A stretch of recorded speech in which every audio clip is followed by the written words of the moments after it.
Welcome to the EMS Wizard Podcast. I'm your host, Terrence Sheehy, and with us to that wasn't the same. That wasn't that was a what good do you try mean? though. That was a good try. Mark, I thought you said for me to do the intro tonight after the last episode. I thought you said this episode No, for no, me to. no, not for you to open. My advice was not to open your mouth about the thing we were talking Oh, about. okay. All right. Well, sorry, I'm done standing in lines. So, all right, Well, cool. here we are. Well, I We're mean, here now. you do it. Come on. We're here now. Let's just Uh, let's all just right. Hey, James Hood is on here in this episode. We got James Hood, and he's got all about the data. Y'all talking about some silliness. I'm trying to be serious. For whatever reason, we're like 20 plus some episodes in this thing, and every episode, in and out, I come in here, and I'm the only one that's serious and tries to keep on point and try to make this serious and bring on serious guests to talk about the serious problems, and you two clowns always messing up our mojo. I'm not even worried about getting serious because the OEMS guy doesn't have a tie on.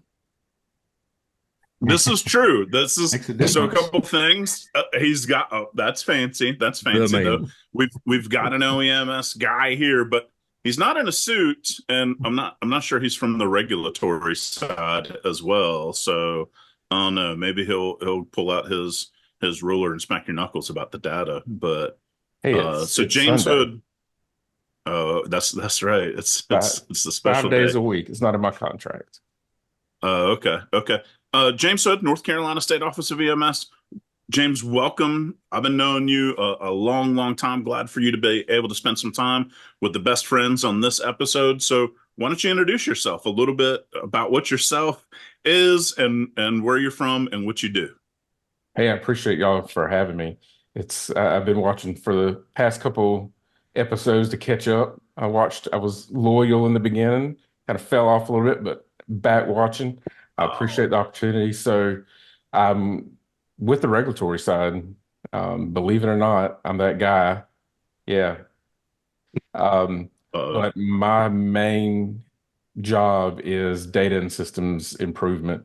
So the information systems coming from Continuum, the repository where all the records go into, and then giving that information back to the agencies and back to the other folks in the regulatory group, the medical board, because they're always asking for data that they've approved for scope of practice like recently, and they want information back to make sure that we're doing the right thing. So kind of a big task. Sometimes it's a heavy lift, but other times it's we hope it's just smooth running. But been in EMS December of '98, so this will be my 25th year now in EMS. Started as a volunteer, did the whole non-emergency side, and then worked my way up through the ranks, became paramedic, shift supervisor, FTO, started a community paramedic program, and then moved my way up into an operations manager or deputy director for an agency. And that was before I came to the state, had the privilege of coming over, working on the HPP side some. So wait a minute, you're not one of those IT dorks that like worked at computers and something for Google, then decided to come over and collect data? Not that those No. exist. That was just a hobby. Computers were just a hobby. Being a paramedic was life. Nice. So Well, that's actually different, or it's actually pretty good to have people that come in that actually know the job and able to come in and collect data. Data, that's an important thing. I mean, we've heard it I know like folks like me and Terry who came in up through the 90s. It was sort of this data is coming, research is important. This stuff is going to lead to what goes on, and now we're starting to see that come to fruition. And so I guess it's not really important whether the data is accurate or not, just that we have data. Is that right? no, exact opposite of that. Oh, okay. We don't want garbage in because we'll get nothing but garbage out. So it's really important to understand what those elements mean. It's not a checkbox. It's not a drop down. It's an element. They're all important. No matter if it's in Continuum, where all of your educational information is going in for your credential, your demographic information is super important. Believe it or not, sometimes people are investigated or part of an investigation, don't even know anything about it. And they've got to get those emails. They got to get those letters. But then our office is regularly sending information out to just all of our credentialed folks across the state and non-credentialed folks that may be part of the organization or the system level, to support for them to have that up-to-date information so they can get that communication that comes out from the different work groups, but then also moving down into the reports. Um, we'd like you to have a detailed report. The narratives are great, but the narratives, it's hard to pull anything out of it. We have to use other tools in the toolbox to get things out of the narratives, but those drop down boxes, those elements, that's where their meat and potatoes are at. And we really get information from that if they're filled out correctly. And you're using that stuff to extrapolate stuff for reports, and you're saying reports like that go to national criteria, or is it used locally? Is it shared locally? When you say reports, I think I'm hearing charts that people write, and because you said continuum, so this is their profile. Charts that they write also is dumping into something, and you're taking and taking that data and doing something with it. That's what that's the bottom line, right? That's right. So every report that is done every time that EMS call is ran should be a report that goes with it. And that report, we get information out of it from the local level for system improvement, operational improvement, clinical performance improvement. At the region level, the regional offices, the specialists there, they look at things. We all know ketamine is a big thing, so they're looking through those. They're also looking through drug-assisted innovations, things like that. And then it goes up to the national level. And at the national level, there is so much research done on that we don't even know about, because different educational institutions have those researchers and they pull from the national data set, and that goes to make national changes, whether it's with national registry, it's with scope of practice for them. NAESP, they have a big pull from there.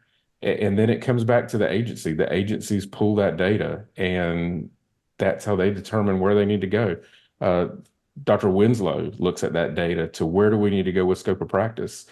This past scope of practice initiative that we did took about 9 months and about 2.5 years of data, just collecting that data and then seeing where we needed to go forward. So before Mark goes, James, from what I'm hearing from you, the PCR that our people are out there in the field, all the credentials are doing, that's data that Dr. Winslow, the state medical director, he's taking a look at that data and figuring out, hey, what's going well and what's not going well for EMS in the state of North Carolina. Am I tracking you right on this? That's exactly right. That is very 100% of what happens with that data. Wow.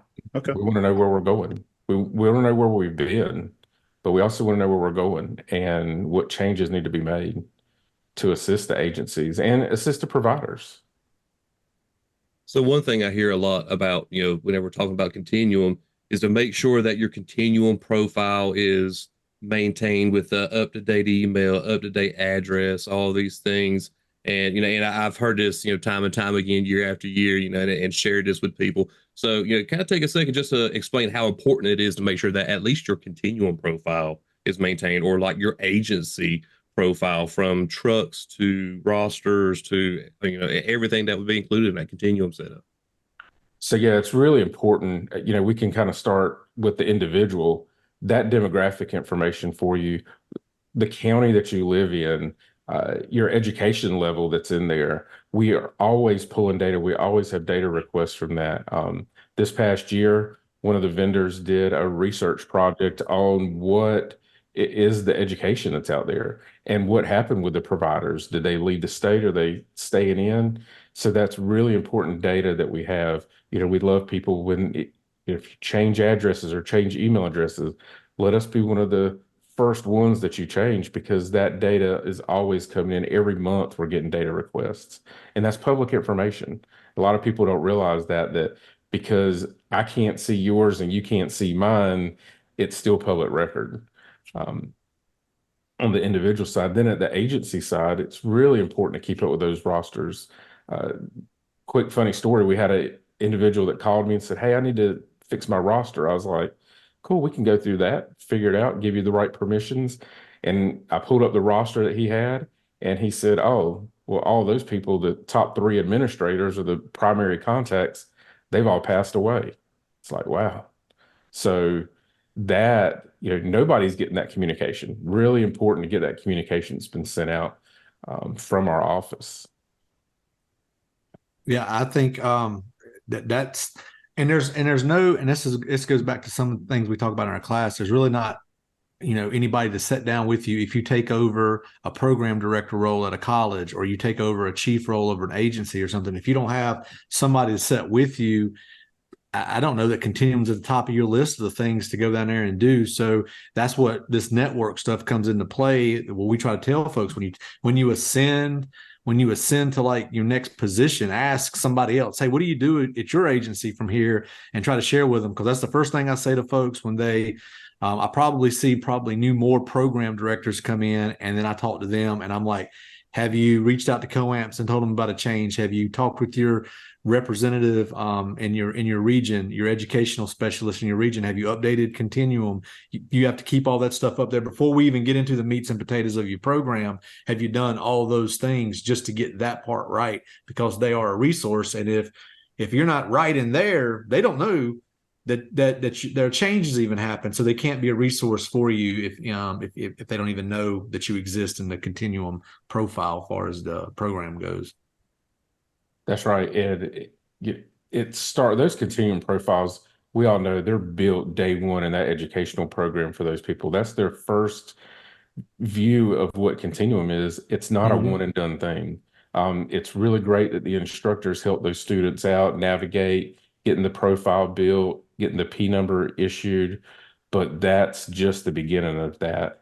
Social Security numbers. If you don't have a Social Security number, that's okay. We have those people from time to time. Contact our office. We can help you with that.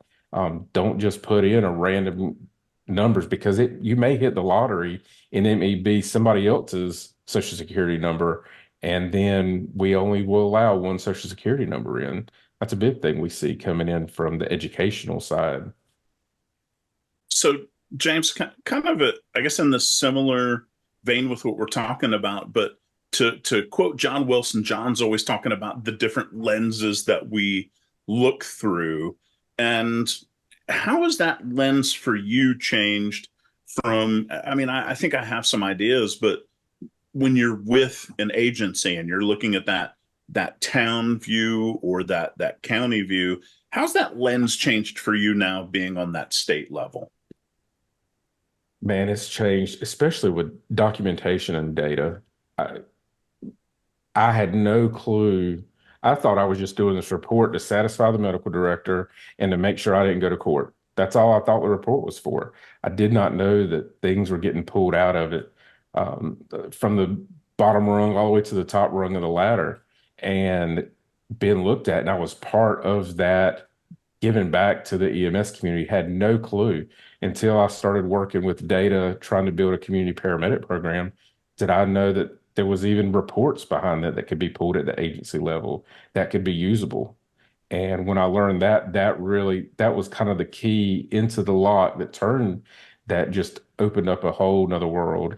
I was able to take something to the county manager or the commissioners from that program development level that they really liked. They really liked seeing a chart where our call volume was at, our high utilizers, what were the demographic of them, and how could we work with other facets at the county level to improve overall health and well-being of our citizens that we were serving.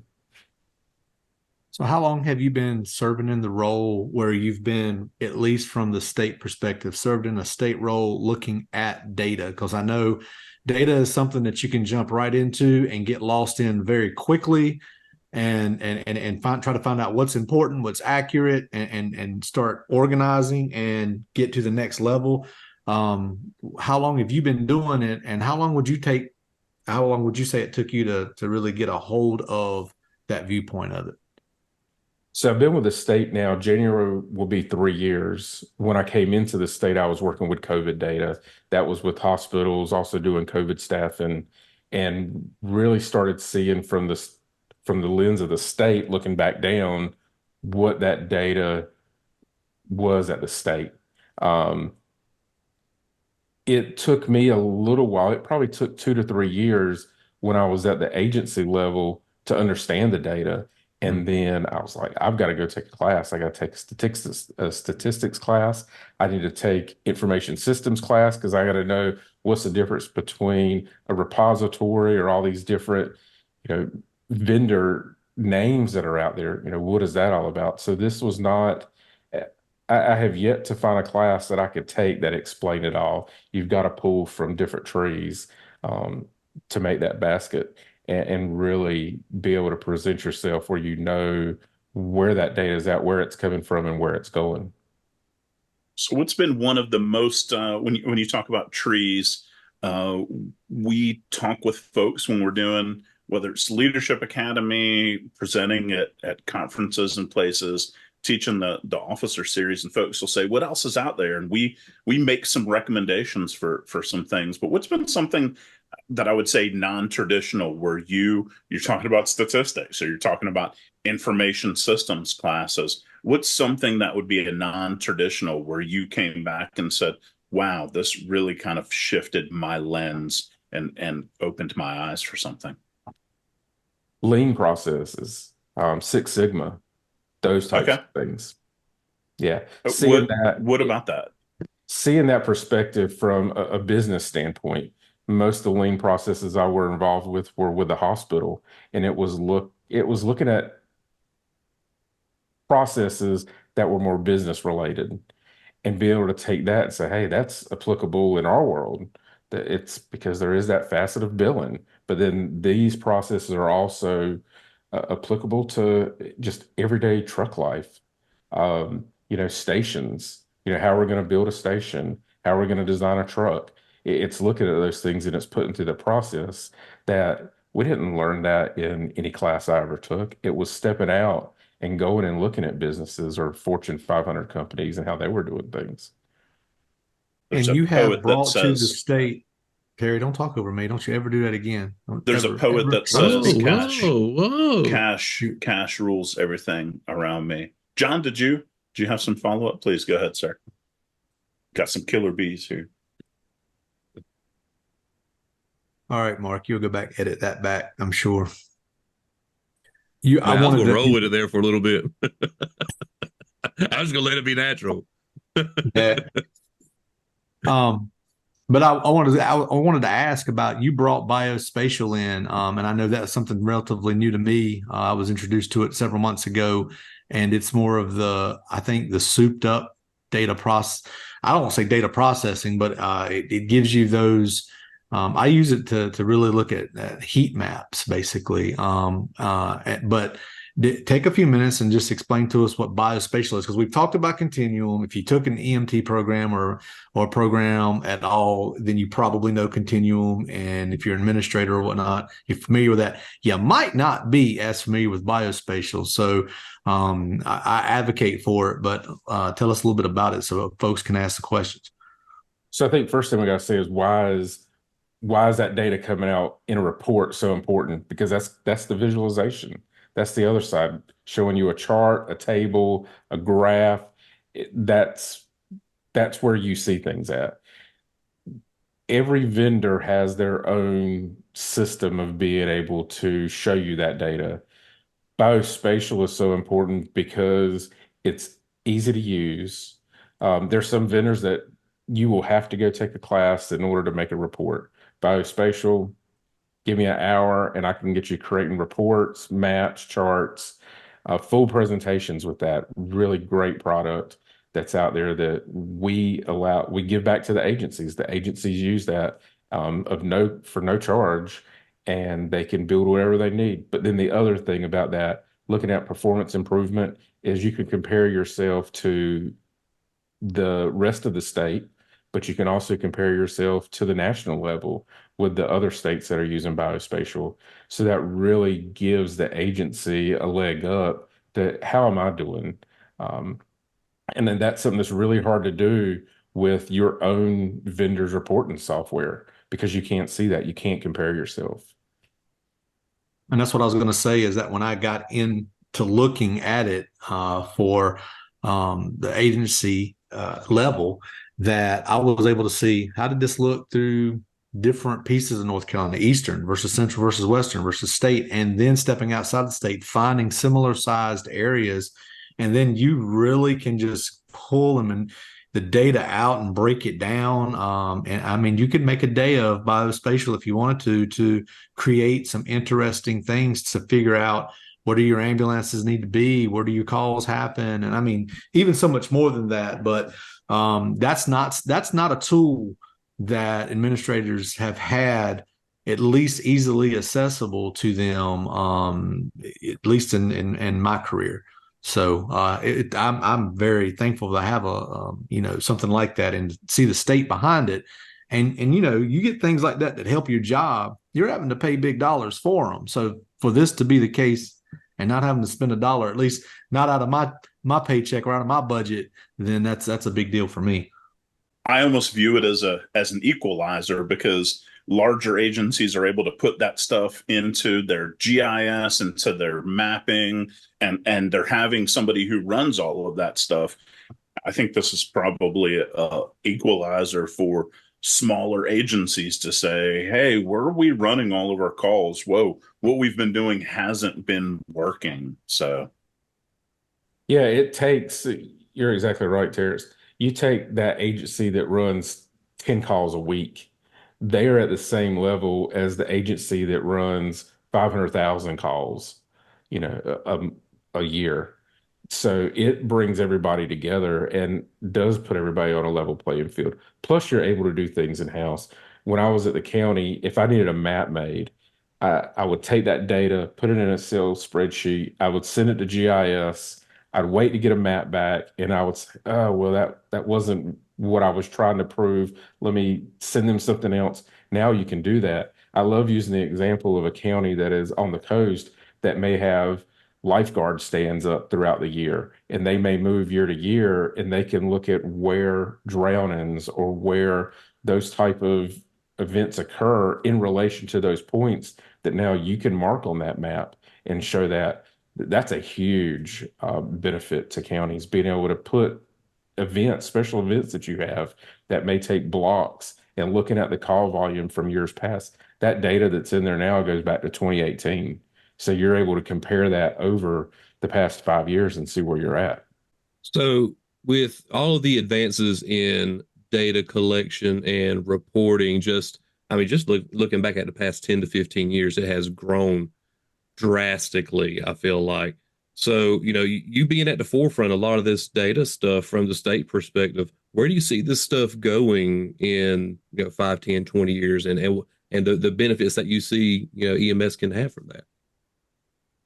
Yeah, we are NMSIS, the National EMS Information System. They're out of the University of Utah. They have a great roadmap going out for about 20 years on where we're going to go. That plan is laid out, and it's just up to the states to adopt those revisions that come through. COVID showed us a lot. COVID showed us that we were on the forefront of the virus before anybody else in the healthcare spectrum was. Our reports are due within 24 hours after that call is run. So we're able to see those peaks and those valleys. When we have a significant event, we see those before the hospital does it, way before public health sees it, because our data requirements are a lot different. And we probably have better performance improvement because of that, because we are able to get that in real time. The latency, the time that report hits, that you hit lock, and then you're able to get data back out of that is minutes. Even with biospatial, it's 7 minutes after the report's locked that it can come back in. That's huge. Wow. When it comes to operations. shut the front door. That's crazy. Where do you see data driving forward? I think data's by its design, data looks at the past and brings stuff up so that you can prepare for the future. And you already mentioned taking places as specific as coastal areas and predicting maybe lifeguards and stuff like that. But what are some other things that are we're on the frontier of for data? Like, what do you see your department pushing forward other than the planning of using existing data? What are some other things that you think are on the roadmap for data? So I think the thing that we have to do first, and I say both of us because it's you all in this group, it's the agencies, it's the systems, it's the medical directors. We have to come up and get everybody to the same level. We've got to build a foundation, and that's one thing that we want to do here at the state is we want to build a foundation for everybody to be able to understand what is data, and that's the brand new EMR that comes out all the way up to our senior leadership that is at the state level. This is what data is, and this is how we can use it, and this is why it should be this. Some of these elements are very confusing on how they should be documented because nobody's ever spread that expanded data dictionary out. So we want to push that, and then we can say, well, now what we can use the data for. We've already shown proof that looking at our antipsychotics that just got approved by the medical board, that data was used for that. So scope of practice, allowing people to operate to their maximum capabilities for what they're learning in class, but also seeing where does that education need to be driven to fill those gaps. We've always been a jack of all trades in EMS when it comes to healthcare. What other facets are we missing and that we need to start working towards to fill those gaps? James, I think you've kind of set us perfectly up for one of we're starting to wind down, but the state recently had that scope of practice change. What do you think some of the vision is with that from your end in terms of plugging the gaps, the utilization of advanced and some of that? What is some of that roadmap and that future look like in terms of that scope of practice and that utilization? Well, I think it's to provide better care for the citizens and visitors of the state. Now, that's kind of the canned response, I'm sure everybody, but that's really what it is. I mean, that's what we're all here for. We're here to take care of the people that we serve. And that's from our perspective, that's everybody across the state. There's some counties that are really fortunate and some agencies that are really fortunate to have good recruitment, good retention, that have career ladders in place that they can keep people. Then there's other agencies that struggle with it for whatever reason. We don't really know why they struggle, but we want to make sure that the population that they're serving, that they get that care. And if there's things that we can do, like glucagon or at the EMT level or nitrous oxide at the EMT level, then let's do it. It's there. I mean, we're not really reinventing the wheel. We're just balancing it. Do you have a database that actually keeps up with who all are friends? I know mine would be a very big database, and someone like Mark would have maybe 2 or 3 people. And if you included him and his wife, he'd probably have that'd probably be it. But Like does your database 3. keep up with friends? Because there's got to be somebody for me out there. That's what a poet once said in his poem. Well, James called it a while ago. What you get out of it is what you put into it is what you get out of it. Right? So what you put into it? He also said garbage, and I immediately thought of you. So, I use that as an example. Garbage friends, and we've already talked about dumpster phones that you guys use, known as apples. Dumpster houses. Some people. So James, John's beating around the bush. So, do you have a best friend? I do have a best friend. Who's your best friend? Well, my best friend gave me the time off tonight to be able to do this. Because you know what I would be doing if I wasn't here with you all. But I don't know if you mean your wife or if you mean Tom Mitchell, so I'm not sure. Well, it's Sunday, and Tom gracious is enough to give me Sundays off. Okay, so Tom Mitchell is your best friend. You know, Terrence, I would be on a camera somewhere else. We'd be in our pajamas, taking pictures with my kids. You know what we do. You've seen it. I do, and it's one of my favorite things every holiday season, whether it's Christmas or Easter or 4th of July, the Hood family photos. It was nice. It was nice of Ashley to give you a night off to not be in your matching pajamas and in the gazebo with Santa Claus behind you saying shh, or whatever else it is that y'all do. Yeah, it is. She does allow me to, get out of the hood sometimes and really spread my wings and meet with you all.